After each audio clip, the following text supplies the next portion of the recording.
नमस्कार शिक्षार्थियों। आज कम्युनिटी हेल्थ ट्रेनिंग प्रोग्राम में आप सभी का हम बहुत बहुत स्वागत करते हैं।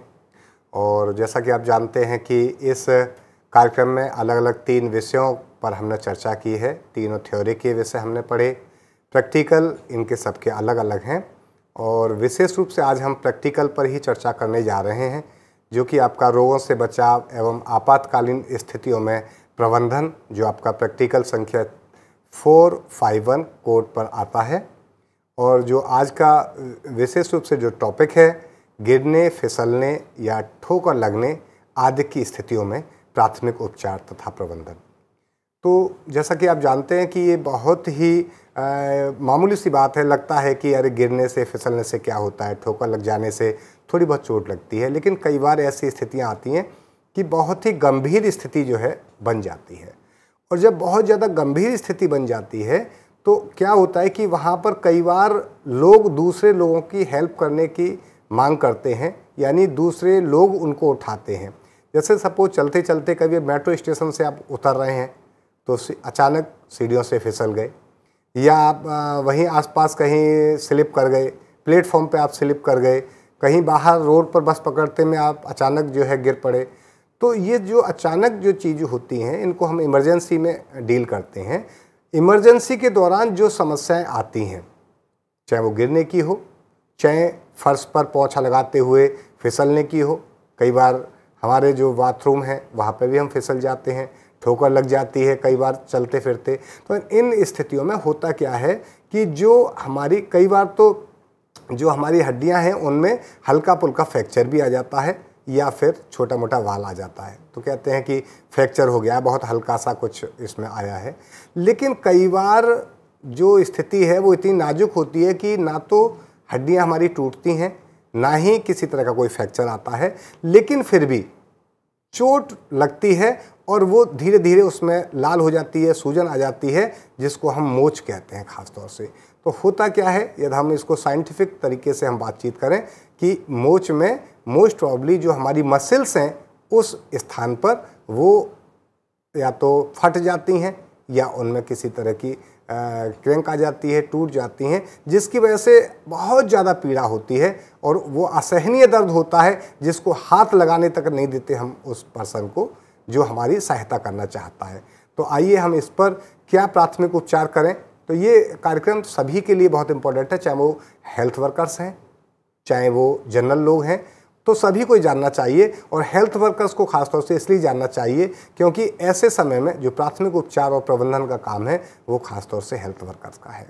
तो हमारे साथ हैं डॉक्टर निधि गर्ग। मैं उनका स्वागत करता हूं स्टूडियो में। एक्सपर्ट के रूप में हमारे साथ में हैं डॉक्टर निधि। नमस्कार। बहुत बहुत नमस्कार आपका और स्वागत है आपका। धन्यवाद।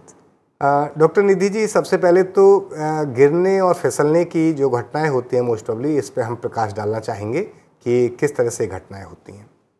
हाँ जी, जैसे आपने इंट्रोडक्शन में बताया कि हम रोज़मर्रा में देखते हैं कि कई बार हम गिर जाते हैं या फिसल जाते हैं, तो इसके लिए बहुत सारी परिस्थितियाँ हो सकती हैं। जैसे मान लीजिए कोई बहुत तेज़ी से, जल्दी से, हड़बड़ाहट में भागता हुआ जा रहा है, किसी को लेट हो रहा है, सीढ़ियाँ बहुत जल्दबाजी में उतर रहा है या चढ़ रहा है, ध्यान नहीं दिया, कोई ऊंचा नीचा रोड है या फर्श आ गया है, आपने ध्यान नहीं दिया, वहाँ पे लिखा हुआ है कि फ़र्श गीला है, यहाँ पर ना चलें, तो आप फिसल जाते हैं। या कोई आपने ध्यान नहीं दिया, रस्सी आगे रखी हुई है या उसमें आप उलझ के गिर पड़ते हैं। सीढ़ियों पे कोई काम कर रहा है तो ध्यान ना होने से, या कुछ कंडीशंस कई बार ऐसी हो जाती हैं, परिस्थितियाँ, कि व्यक्ति जो है सीढ़ियों से गिर जाता है।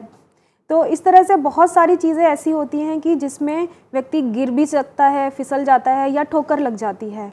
तो कभी वो चीज़ें जो हैं बहुत ज़्यादा, सिर्फ चोट लग गई, हल्की सी खाल में छिल गया या घाव हो गया, कई बार बस छोटी मोटी चोट लग के रह जाती है। और कई बार ही क्या होता है कि गिरने से या वहाँ पे कोई नुकीली चीज़ पड़ी है वो आपके हिस्से में लग गई तो घाव बन जाता है, या हड्डी टूट सकती है, या फिर आपको मोच आ सकती है, या मांसपेशियों में खिंचाव हो सकता है। जैसे साइकिल कोई चला रहा है या स्कूटर चला रहा है कोई, तो आगे ध्यान नहीं रहा, कोई अचानक से कोई पशु आ जाता है, कई बार उसको बचाने के लिए आप ब्रेक लगाते हैं तो गिर जाते हैं। बैलेंस बिगड़ने की वजह से, या कोई पत्थर आ गया उसकी वजह से आपका बैलेंस बिगड़ गया तो आप गिर गए। तो ज़रूरी नहीं है कि हर बार आपकी कोई बहुत गंभीर चोट लगे, मोच भी आ सकती है, लेकिन मोच भी आपका हड्डी टूटने जितना ही गंभीर परिणाम होता है, बल्कि उसमें व्यक्ति ज़्यादा असहनीय महसूस करता है क्योंकि उसमें दर्द बहुत ज़्यादा होता है, वो हिल नहीं पाता है। तो ये सारी चीज़ें आपको ध्यान देना चाहिए। और बच्चों में भी, जैसे बच्चे साइकिल चलाना सीखते हैं तो साइकिल से गिर जाते हैं, या खेलते खेलते गिर गए, एक दूसरे के ऊपर गिर गए, तो ये सारी चीज़ें भी जो हैं हमें ध्यान रखना है कि गिरने, फिसलने या ठोकर लगने से भी चोट लग सकती है। हाँ जी। तो प्राथमिक चिकित्सा के जो उद्देश्य हैं, ये पहले तो जो हमारे हेल्थ वर्कर्स हैं उनको पता होना चाहिए, और ये हमने कई बार जिक्र भी किया है, कई बार बताया है इनको, तो मुझे लगता है कि सबको पता होगा। सबसे पहला जो उद्देश्य है हमारा कि पीड़ित की जान को बचाना है किसी भी तरह से। हाँ जी। एक मेन उद्देश्य ये हमारा है, और जो उसकी हालत अधिक से अधिक ना बिगड़ जाए, तो जैसी हालत है उसकी, उससे बाहर निकालना है, और जो तबीयत में सुधार उसकी कैसे लाएं, इस पर हमें काम करना है। तो ये प्राथमिक चिकित्सा का जो है ये मुख्य उद्देश्य है, इसको हमें विशेष रूप से ध्यान रखना चाहिए। जहाँ तक बात हम करते हैं कि गिरने फिसलने की जो विभिन्न परिस्थितियाँ हैं, जैसा कि डॉक्टर निधि जी ने अभी आपको बताया, तो ये कहीं भी किसी भी वक्त होती हैं, और ये सब अचानक होता है। ये ऐसा नहीं कि इसके लिए कहीं से कोई अलग से कि नहीं आज हम गिरने वाले हैं, ऐसा कहीं नहीं होता। तो जैसे मोबाइल लेके चल रहे हैं, कई बार लोग चलते हैं, मोबाइल देखते जा रहे हैं, अचानक ठोकर लगी। प्लेटफॉर्म पे चल रहे हैं या सीढ़ियों से उतर रहे हैं, मोबाइल पर ध्यान गया, अचानक फिसल गए सीढ़ियों से। तो इस तरह के जो केसेस आप देख सकते हैं कि किस तरह से ये पिक्चर्स में दिखाया हुआ है। आप देखेंगे कि किस तरह से एक पर्सन जो है ये गिरे हुए पड़े हैं, सीढ़ियाँ उतरते हुए गिर गए हैं, हाँ, या फिर मतलब काम करते हुए कोई गिर गया है कहीं साइड से या किसी चीज़। कई बार जो पानी जो पड़ा है उसकी वजह से जो फिसलन हो जाती है, उससे भी बहुत तेज़ी से लोग गिर जाते हैं। कई बार क्या होता है कि हम ध्यान नहीं देते, और ये हमारे सभी आम नागरिकों का भी कर्तव्य है कि कभी भी रोड पर या रास्ते में किसी तरह की गंदगी न फैलाएं, और ख़ास तौर से केले के छिलके या इस तरह की कोई फिसलन वाली चीज़ हम कभी रोड पर न डालें, क्योंकि इससे कई बार एक्सीडेंट होने का खतरा रहता है। और सामान्य आदमी तो बहुत तेज़ी से गिरता है यदि उसका पैर जो है छिलके पर पड़ जाता है, या कई बार जैसे वायर फैली हुई है, ध्यान नहीं दिया, कई बार वायर जो लोग लगा रहे हैं वही लोग जो है उस वायर से फंस करके गिर जाते हैं। तो ये सभी को ध्यान देने की आवश्यकता है। इन परिस्थितियों में निश्चित रूप से बहुत ज़रूरी है कि हम पहले से ध्यान दें। यदि नहीं ध्यान दे पाते हैं तब फिर आगे जो होता है उसके लिए हमें तैयार भी होना चाहिए। बच्चों में गिरने की स्थितियाँ खासतौर से देखी जा सकती हैं, और बच्चों की जो स्थिति है वो ज़्यादा सेंसिटिव होती है।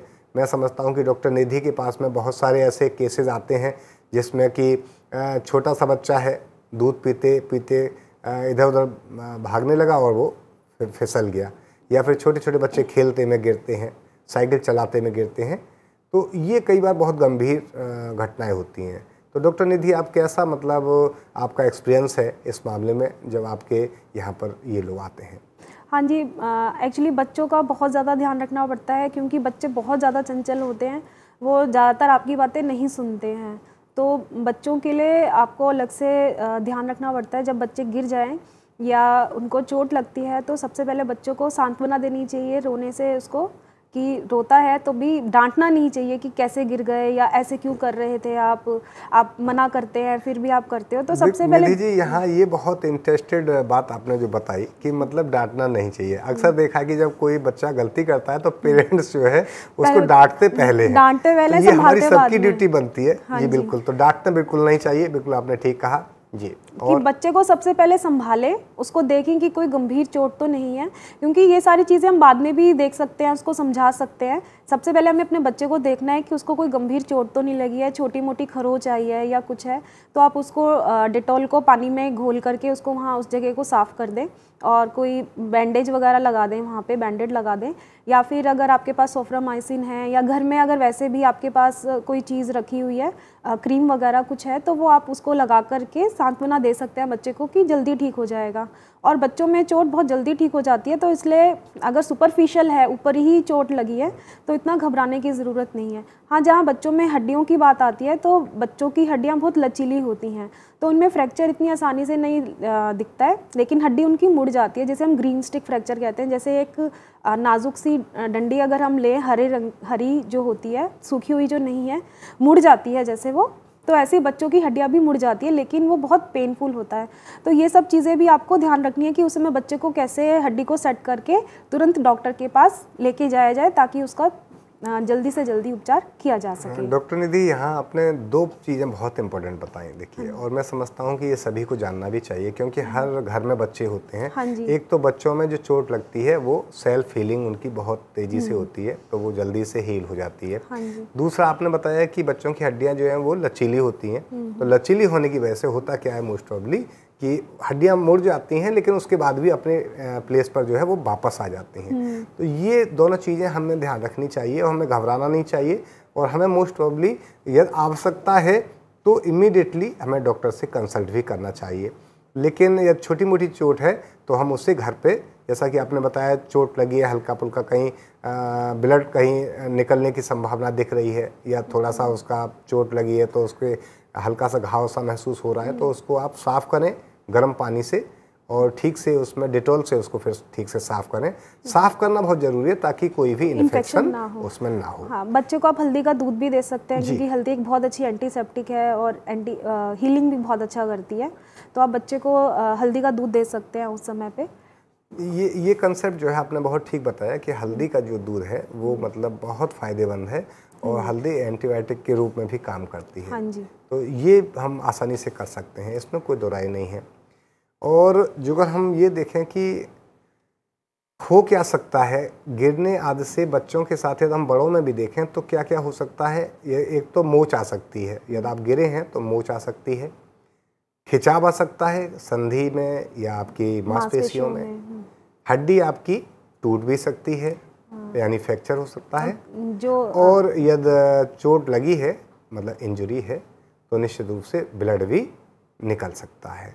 तो ये 4-5 चीज़ें हैं। अब ये सारी चीज़ें हैं, हमें ध्यान रखना पड़ेगा कि यदि खून बह रहा है तो सबसे पहले तो खून को रोकने का प्रयास हमें करना है। और स्वास्थ्य कार्यकर्ताओं को, जैसे कि पहले हम दूसरे वीडियोज़ में हम बता भी चुके हैं कि खून रोकने के लिए उन्हें सबसे पहले प्रयास करना चाहिए।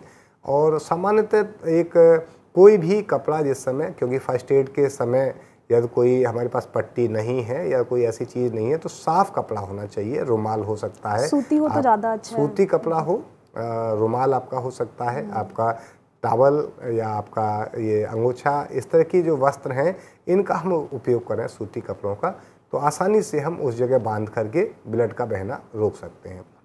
दूसरी बात है, यदि हड्डी फ्रैक्चर हुई है तो उसका ध्यान रखना है कि हड्डी फ्रैक्चर के समय समझिए कि वो पेशेंट जो है उसको टच भी नहीं करने देता है, उसे असहनीय पीड़ा होती है। तो उस समय हमें उसका ध्यान रखना है कि जो भी अंग प्रभावित है उस अंग को सीधा करने का कोशिश करें बहुत ही सावधानी से, और उसको इस तरह से रखें जिस तरह से कि रोगी को आराम मिले। हाँ, उसमें मूवमेंट ना हो, स्टेबलाइज हो, बिल्कुल स्टेबल करें। अब जो मेन चीज़ है, खिंचाव आ गया है मांसपेशियों में या मोच आ गई है, यदि मोच आ गई है या खिंचाव आ गया है, इस तरह की चीज़ें हैं, तो इसके लिए हम देखें हमारी जो जहाँ भी जो भी अंग प्रभावित होता है ना, तो वो उसमें सूजन आने लगती है, बढ़ने लगती है सूजन, और लाल हो जाता है वो स्थान, अलग ही दिखाई देने लगता है। तो हम उसमें ज़्यादा हिलाई डुलाई नहीं, और उसको किस तरह से हमें ट्रीट करना है, डॉक्टर निधि आप इसके बारे में पहले बताएं थोड़ा सा। पहले देखते हैं कि मोच के लक्षण क्या क्या रहते हैं। तो मोच वाली जगह पे आप देखेंगे कि जो मोच है ज़्यादातर जो आपके जॉइंट्स होते हैं उन जगह पर आपकी मोच आती है, जैसे आपकी कलाई में आ गई या टखने में आ गई, घुटने में है, तो इस तरह से जो संधि वाले आपके जो जॉइंट्स हैं वहाँ पर मोच ज़्यादा आती है कि जो आसपास के आपके लिगामेंट्स हैं, टेंडन्स हैं, वो मुड़ गए हैं या उनमें कुछ खिंचाव आ गया है तो आपकी मोच आ गई है। तो मोच वाली जगह में आपको एक तो दिखाई देगा कि उसको असहनीय पीड़ा हो रही है, वहाँ पर सूजन आ गई है। आप वहाँ पर अगर उस हिस्से को टच करके देखेंगे तो वहाँ पर आपको गर्म महसूस होगा, वहाँ पर लालिमा आ जाती है। तो ये कुछ जैसे हड्डी में क्या होता है कि हड्डी में तो वहाँ पर अगर टूट गई है पेशेंट की तो आपको हाथ भी नहीं लगाने देगा, वहाँ पे तुरंत इतनी सूजन आ जाती है और दर्द उसको बहुत ज़्यादा होता है वहाँ पर। तो वो सारी चीज़ें मोच में थोड़ा सा आपको डिफ्रेंशिएट हो जाएगा कि, लेकिन कई बारी चीज़ें ऐसी होती हैं कि आपको थोड़ा सा मुश्किल होता है कि मोच आई है या फिर हड्डी टूटी है, तो वो चीज़ें आपको धीरे धीरे एक्सपीरियंस से आ जाएंगी। लेकिन आपको उस समय पे उसको प्राथमिक उपचार देना बहुत ज़रूरी है कि पेशेंट को आपको स्टेबल करना है, उसको दर्द कम करना है और उसको तुरंत डॉक्टर के पास चिकित्सा के लिए रेफ़र करना है।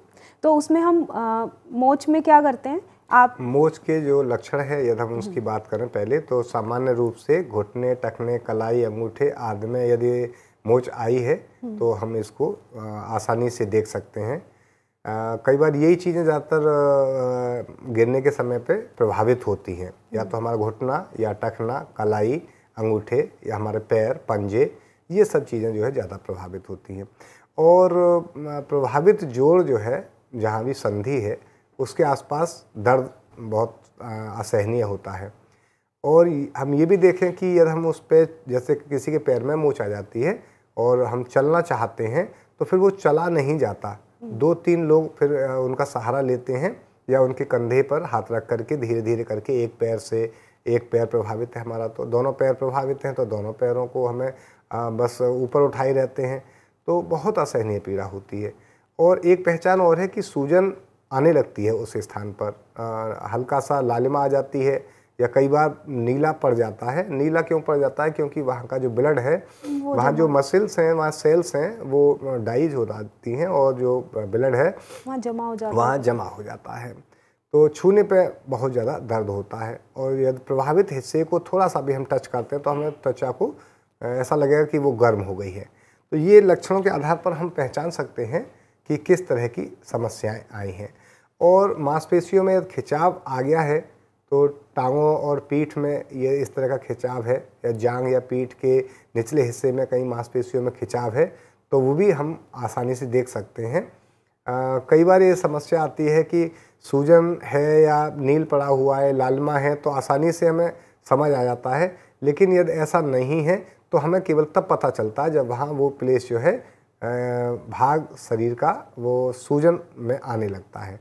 तो ऐसी स्थिति में हम मांसपेशियों को आराम देने की कोशिश करें, ये सबसे बड़ी बात है इसमें। जी निधि जी।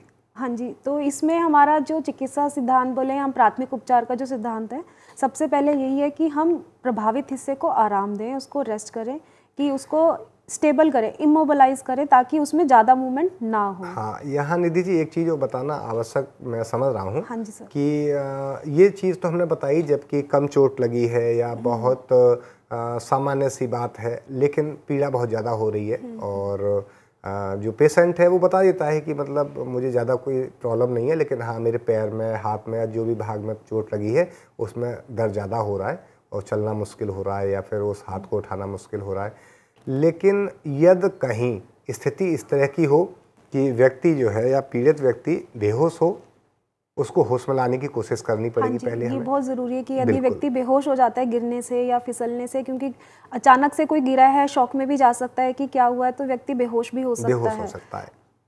और यदि हड्डी टूट गई है तो उसको भी हम, चूँकि हेल्थ वर्कर का काम सबसे पहले वहीं आता है, तो ये हमें जानकारी होती है, एनाटॉमी फिजियोलॉजी इसीलिए पढ़ाई जाती है ताकि वो उस भाग को समझें, उस जगह की जो हड्डियां हैं उनको समझें और उसको सीधा करें, दर्द को कम करने की कोशिश करें, इस तरह से रखें कि वो उसमें मूवमेंट ज़्यादा ना हो। और जितना जल्दी हो सके घायल व्यक्ति है तो उसकी फर्स्ट एड दे करके, यानी उसके ब्लड को रोक करके और भी जो भी कुछ दे सकते हैं हमारे पास जो अवस्था है, इमीडिएटली हम उसे अस्पताल पहुंचाएं, जो भी नज़दीक अस्पताल है वहाँ रेफर करें। तो ये प्रबंधन सबसे ज़्यादा ज़रूरी है। अब बात हम करते हैं, जैसा कि आप अभी हमें बता ही रहे थे कि मोच के संदर्भ में या दर्द हो रहा है तो हम क्या करें, इसकी हम बात कर रहे थे। हाँ जी, तो सबसे पहले जैसे आपने बताया कि पेशेंट को जो भी प्रभावित हिस्सा है उसको हमें आराम देना है, कि उसमें ज़्यादा से ज़्यादा मूवमेंट ना हो पाए, कम, कि बिल्कुल स्थिर वो हिस्सा रहे, ताकि उसमें मूवमेंट ना हो, तो मूवमेंट नहीं होगी तो दर्द भी कम होगा। तो हमें सबसे पहले कोशिश तो यही करनी है कि उसे हिस्से को आराम देना है। दूसरा, यदि मोच आ गई है तुरंत हम एक आइस पैक बना सकते हैं और उसकी वहाँ पे सिकाई कर सकते हैं ताकि उस हिस्से को थोड़ा सा आराम मिल जाए। तो आपको ये ध्यान रखना है कि अगर आपके पास आइस पैक जैसे आजकल मार्केट में मिलते हैं वो आपके पास अवेलेबल नहीं है, उपलब्ध नहीं है, तो आप किसी भी कपड़े में, पतले सूती कपड़े में डाल करके आइस पैक बना सकते हैं। तौलिए में लपेट सकते हैं बर्फ़ के टुकड़ों को और प्रभावित हिस्से की सिकाई कर सकते हैं। ये ध्यान रखना है कि आपको बर्फ़ को सीधा त्वचा पर नहीं रखना है। उससे क्या है कि वहाँ की त्वचा जो है जलने का डर रहेगा या फिर वहाँ पे सेंसेशन जो है ख़त्म हो जाएगी, तो मरीज़ को पता नहीं चल पाएगा, ना आपको पता चल पाएगा। तो जो बर्फ़ है आप स्लाइड्स में देख सकते हैं कि कैसे सिकाई करनी है, या जैसे उसमें आप आइस पैक जो है कोहनी पे है, टखने पे है या कंधे पे है, तो आप उसको आप देख सकते हैं कि कैसे आइस पैक को रखना है, कैसे सिकाई करनी है। तो ये सबसे ज़्यादा ज़रूरी है।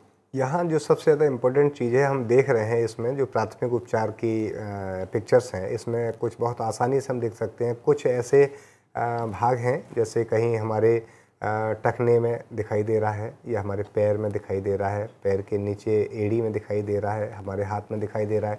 शरीर के किसी भी भाग में इस तरह की समस्या हो सकती है। तो सबसे बड़ी चीज़ है कि सूती कपड़ा कोई भी जो भी हमें लगे जहाँ उस समय हमारे पास अवेलेबल हो, और बर्फ़ की व्यवस्था हमें करनी पड़ेगी। मेरे को ध्यान है कि एक छोटा सा एक्सपीरियंस मैं बताना चाहूँगा यहाँ पर कि अभी एक हमारे ऑफिस में ही एक हमारे स्टाफ हैं, वो किसी मेट्रो स्टेशन पे अभी गिरे थे और यहाँ तक वो जैसे तैसे करके किसी ऑटो के द्वारा यहाँ तक पहुँचे ऑफिस तक, और इमीडिएटली उनका जब हमने देखा उनके पैर में बहुत बड़ी सूजन आ रही थी टखने के नीचे, तो हमने बर्फ़ का पानी अवेलेबल था उस समय, और क्योंकि बर्फ़ तो थी नहीं सीधी सीधी, तो हमने वो मंगा करके सूती कपड़े के साथ में उसमें पानी में उसको बार बार कपड़े को भिगोया और धीरे धीरे करके उस पैर के हिस्से की सिकाई की। बाद में बर्फ़ की अवेलेबिलिटी हुई तो हमने बर्फ़ को सूती कपड़े में लपेट करके धीरे धीरे उसकी सिकाई की। तो उससे इमीडिएटली जो असर पड़ता है, एक तो दर्द कम होता है, दूसरा जो वहाँ पे मसल्स हैं टूट फूट हो गई है उनकी जो है मरम्मत हो जाती है, और जो ब्लड का हमारा सर्कुलेशन है उस पर क्या प्रभाव पड़ता है निधि जी? हाँ जी, जो सर्कुलेशन वहाँ पे रुक गया है वो थोड़ा सा फ्लो होना शुरू होता है, और आपका जो ब्लड, अगर ब्लड ज़्यादा वहाँ पर फैल गया है या फैल रहा है तो वो रुक जाता है, क्योंकि जो आपकी बर्फ़ होती है, अगर मान लीजिए अंदर कोई आर्टरी रप्चर हो गई है कुछ है, तो उसको कंस्ट्रिक्ट कर देता है, तो आपका जो अंदर का ब्लड है वो इमीडिएटली जो है बहना रुक जाता है। तो इस वजह से भी आपको दर्द में आराम आ जाता है। तो ये बहुत इम्पोर्टेंट बात है कि उस समय हम किसी तरह से, अच्छा लोग अक्सर ये करते हैं, इसमें ये हमें ध्यान रखने की बात है कि उस समय उस प्रभावित हिस्से की गर्म चीज़ से सिकाई कर देते हैं, इमीडिएटली जेल लगाते हैं, जो कि बिल्कुल ठीक नहीं है। हमें इस समय ठंडे से ठंडे या बर्फ़ हमें मिल जाती है तो वो तो सबसे ज़्यादा बेहतर है, उसके साथ हम सिकाई करें उस प्रभावित भाग की, तो निश्चित रूप से सूजन कम होगी और हमारा दर्द जो है वो कम होता है। और उसके बाद फिर सामान्य होने के बाद में हम उस भाग की बेशक कोई जेल या इस तरह की जो भी चीज़ आती हैं आजकल स्प्रे कर सकते हैं, और उस प्रभावित भाग का दर्द जो है वो धीरे धीरे कम हो जाता है। और इस पर निधि जी एक चीज़ और है, दबाव डाल करके पट्टी बांध दी जाए तो इसका क्या प्रभाव रहता है? हाँ जी, एक जैसे हिस्सा आपने स्टेबलाइज कर लिया है, थोड़ा सा दर्द कम हो गया है, तो पेशेंट को सहारा देने के लिए आप प्रभावित हिस्से में प्रेशर बैंडेज भी कर सकते हैं। तो जो आपकी क्रेप बैंडेज होती है, गरम पट्टी जिसे आप बोलते हैं, तो उसकी अगर आप हिस्से पे बांध देंगे तो एक तो उसको वहाँ पर सपोर्ट मिल जाता है हिस्से को, और दूसरा ये गरमाई, जैसे ठंडी हमने सिकाई कर दी उसके बाद गरमाश से जो आप आसपास की मांसपेशियाँ हैं उनको भी आराम मिल जाता है। तो जो पेशेंट है वो थोड़ी देर के लिए अपने काम करने में सक्षम हो जाता है, तो वो डॉक्टर के पास आराम से जा सकता है। तो ये सारी चीज़ें भी हमें ध्यान रखनी है। तो कुछ हम तरीके दिखा रहे हैं कि प्रेशर बैंडेज, लेकिन हाँ इसमें ये ध्यान रखना है कि जो हम प्रेशर बैंडेज बांधेंगे, दबाव के साथ जो हम पट्टी बांधेंगे वो इतना अधिक दबाव ना हो या इतनी कस के ना बांधे कि वहाँ का खून का दौरा ही रुक जाए, वहाँ की सप्लाई रुक जाए। तो ये सारी चीज़ें भी हमें ध्यान देनी है। तो देखते हैं कि कुछ मेथड्स कौन कौन से हैं कि कहाँ कहाँ हमें पट्टी बांध सकते हैं। जैसे कि आप देख रहे हैं इसमें कि घुटने पे आप बांध सकते हैं, टखने पे बांध सकते हैं, तो या कलाई पे आपकी चोट लगी है तो उस पर आप बैंडेज बांध सकते हैं। तो ये सारी चीज़ें जो हैं वो भी आपके जोड़ को जो है सपोर्ट करती हैं, आराम देने में आपको सहायता करती हैं। यहाँ जैसा कि पिक्चर के माध्यम से हम देख रहे थे, ये ऐसे भाग हैं जिनमें कि आसानी से पट्टी बांधी जा सकती है और सबसे ज़्यादा गिरने से ये प्रभावित होते हैं। या तो हमारे पैर हैं, ये सबसे ज़्यादा प्रभावित होते हैं। इसमें नीचे पंजे से लेकर के और हमारे घुटने तक का भाग जो है ख़ास तौर से ज़्यादातर प्रभावित होता है। या फिर कई बार हमारे जब हम गिरते हैं तो हम हाथों का भी सहारा लेते हैं, गिरने से पहले रोकने के लिए हम कोशिश करते हैं अपने प्रोटेक्शन के लिए, तो उस दौरान हमारे हाथ भी काम करते हैं। तो कई बार हाथ भी जिस तरह से रखते हैं, क्योंकि इमरजेंसी है वहाँ, तो ये तो देखना तो है नहीं कि हाथ कैसे रखना है, अब वहाँ तो हमें अपने आप को किसी भी तरह से सेव करना है। तो जैसे हाथ रखते हैं तो हाथ कई बार ऐसे होता है, कई बार मुड़ जाता है, कई बार किसी और स्थिति में चला जाता है, कई बार हाथ के साथ कोहनी भी लग जाती है। बिल्कुल बिल्कुल। तो इस तरह की चीज़ें जो होती हैं तो उससे हमारे हाथ भी प्रभावित होते हैं। बहुत कम चांसेस होते हैं कि बॉडी के अन्य भाग जो है जहाँ पर कि इस तरह की मोच की कहीं कंडीशन होती है। कई बार ये देखा गया है कि यह सीढ़ियों से ज़्यादा ऊपर से गिरते हैं तो गिरने से कई बार हमारी बैक में भी चोट लग जाती है, हमारे शोल्डर इससे प्रभावित होते हैं, कंधे हमारे जो है वो प्रभावित होते हैं। तो इन जगहों पर ख़ास तौर से हम वही बर्फ़ की सिकाई करें जैसा कि बताया है, और पट्टी चूँकि गर्म नहीं लपेट सकते तो हम कोई ऊनी वस्त्र का इस्तेमाल कर सकते हैं, गर्म चीज़ वहाँ पर हम पहन सकते हैं। इस तरह की चीज़ें हम करने से हमें आराम मिलता है।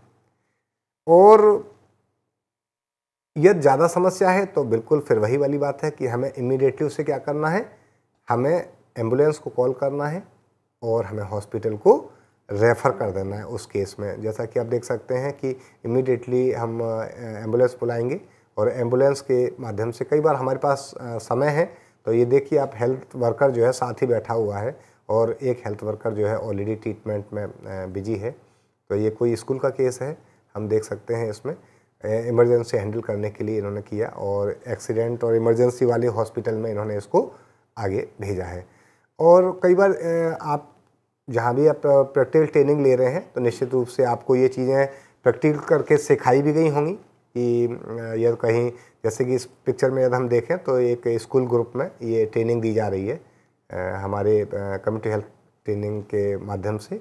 वहाँ के जो हेल्थ वर्कर्स हैं उनको कैसे ट्रेंड किया है, कोई किसी एक हेल्थ वर्कर को ही एक पेशेंट बनाया हुआ है तो उसको कैसे ले जाना है, कैसे उठाना है, कैसे मूवमेंट कराना है और कैसे एम्बुलेंस तक उसे ले जा करके एम्बुलेंस में हमें छोड़ना है। जा सकते हैं एम्बुलेंस में तो बहुत अच्छी बात है, जाना भी चाहिए।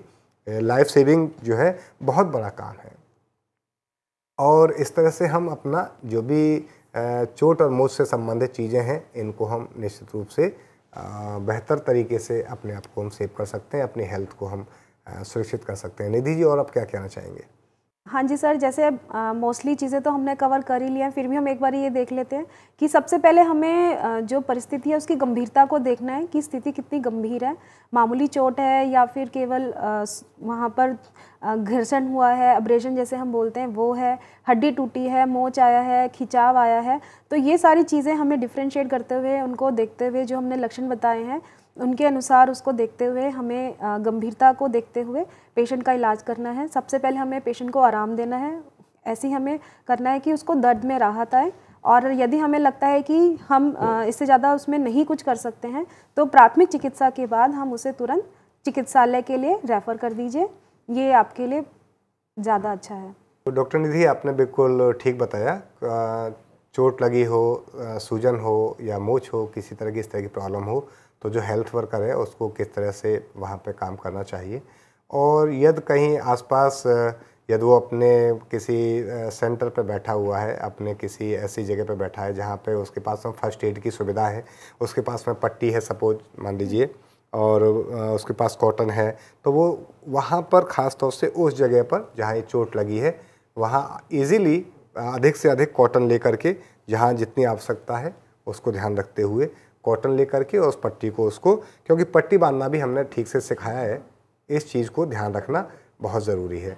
तो आराम से वो उनको वहाँ पट्टी बांध करके, और बहुत ज़्यादा गंभीर चोट नहीं लगी है तो उसको हल्की सी अपना जो है वॉश करके उसको ठीक से, या चोट लगी है तो इसको कॉटन और इसके माध्यम से और साफ़ कर सकते हैं। और साफ़ करने के पश्चात हम उस चोट पे भी थोड़ा सा कोई इस तरह की एंटीबायोटिक क्रीम वगैरह लगा करके उसको हम इजीली पट्टी बांध करके उसको घर भेज सकते हैं। तो ये हमारी जो चीज़ें हैं ये हेल्थ वर्कर्स के लिए ख़ास तौर से ध्यान रखने वाली हैं। और गंभीर अवस्था में आप इमीडिएटली चिकित्सक के पास में अपने पेशेंट को रेफ़र करें, उसको बिल्कुल अपने पास ना रखें, ये आपकी जिम्मेदारी है। तो इसी के साथ ही आपने ये जाना कि चोट और मोच में किस तरह से हम मैनेजमेंट करें और किस तरह से हम फर्स्ट एड दें। निधि जी, आपका बहुत बहुत धन्यवाद। मैं आपको इस कार्यक्रम के लिए बहुत बहुत धन्यवाद देता हूँ और आपका स्वागत करता हूँ। अगेन एक बार नमस्कार, जय हिंद, जय भारत।